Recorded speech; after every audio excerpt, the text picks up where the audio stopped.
Hey, what's up, guys? Maximus Black here. Hey, Jeff, what time will we be streaming tonight? Probably not at all. All right.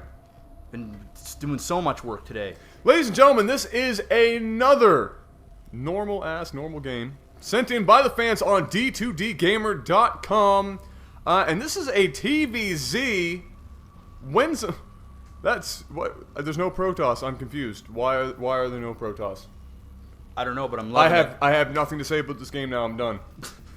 I'm yeah, done. well, we don't cast them ever. I don't know. Ask me. What does Terran do? What are these little tiny mechanical things I don't. that are moving around collecting these blue crystals? Robots. Great. Hit me up with that noise, please. Solid. We have NoviZ. NoviZ? Is that how you pronounce that? Sure. Okay, starting up here in the top right position and down bottom left, we have ZIKaN.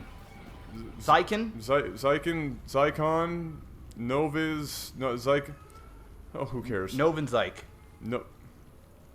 Whatever. German words. All right. So, yes, this is on Shakur's Plateau. It is a TVZ. Do you think this map is ever going to be taken off ladder? I don't think so. Or do you think this is just like one of those permanent, forever on the ladder kind of deals? Yeah. Because it's been changed, right? Like, they got rid of the rocks at that one point. Yep. And that one change just about made this map almost perfectly balanced for the most part. There's very little, there's very little advantage to any of the races on this map. And at any point in the game, obviously, like, one of the races can have some advantages just because of certain features of the map, such as its size, and some of the choke points are high ground points. But in general, I think this is probably one of the most balanced maps on ladder. Yeah, it's not bad. I still kind of give the one up to Zerg just a little bit, just because on how big it is, and it's always that muta play kind of thing. Well, not only that is this guy kind of screwed up because he scouted this place and you can never be across. No, and that was patched as well. And that's one of the great things about this map for Zerg is you know that they're always on cross positions.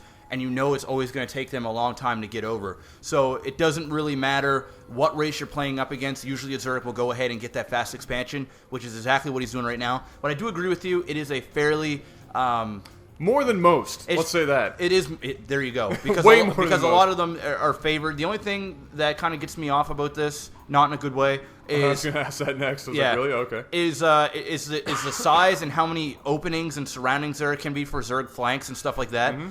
But at the same time, dude, it's a rare thing, and you know, I'm going to say this: lots of great matches happen on this map. There you go. Like lots of really solid matches and excellent battles. But right now, just like Jeff was saying, we're seeing just that fast expansion come out of the Zerg player right now. Holy shit! And looks like we're just going to go some 5 racks serious. All in. There's just a huge amount of racks going up right now. And anytime you see that, and especially with no gas being produced right now at all, or collected, I should say, that's an almost instant indicator that we're seeing an all-in here with a whole bunch of Marines and maybe even a few SCVs as well. Yeah, well, he's got the OP Mule getting minerals now, and yeah, 5 racks. There's going to be a crap ton of Marines that are going to be popped out. And it's surprised there wasn't some proxy in this. Because in such a long position, even though he has 5 racks and he can get quite a friggin' like a friggin' dancing line of Marines walking down the map, with something like this with an all-in, that's a lot of ground to cover before that attack becomes effective. Yeah, and look at this. I don't know what kind of information magic he got from that. But damn, he saw that and was like, "Yes, 5 racks." All right, let's go. I am very impressed right now that he maybe he just wants to baneling. Maybe his plan was a baneling bust this wall. Yeah.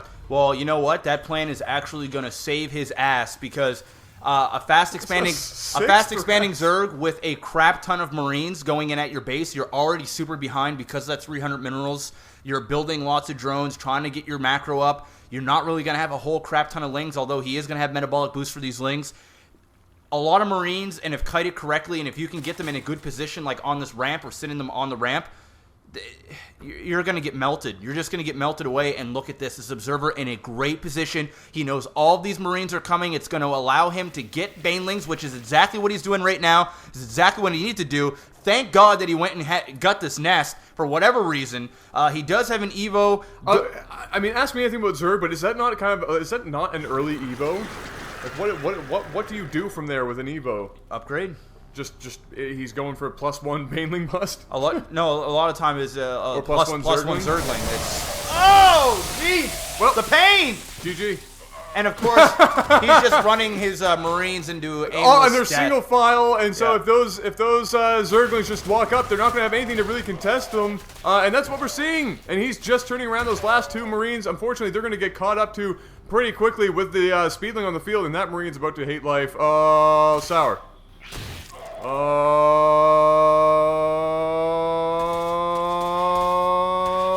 hate life. Wow. I guess that's one way to counter 6 racks all in by a Terran. He's now forced to get gas, but unfortunately for him, it's too late. He's going to make a bunch of Banelings. He's going to bust that wall down. Yeah, and now all he has to do is really, if he wanted to, I mean, it could be risky, but really, if you want to, you can just keep sending the Zerglings up here. He's going to see that he's only got a couple of Marines, and with all those Banelings, he's going to motor down those supply depots incredibly easy. The first couple of Banelings going to get rid of it, and then all those Marines are going to get melted because they're all going to be, they're going to be bunched up. Oh, yeah. They're not going to be spread out.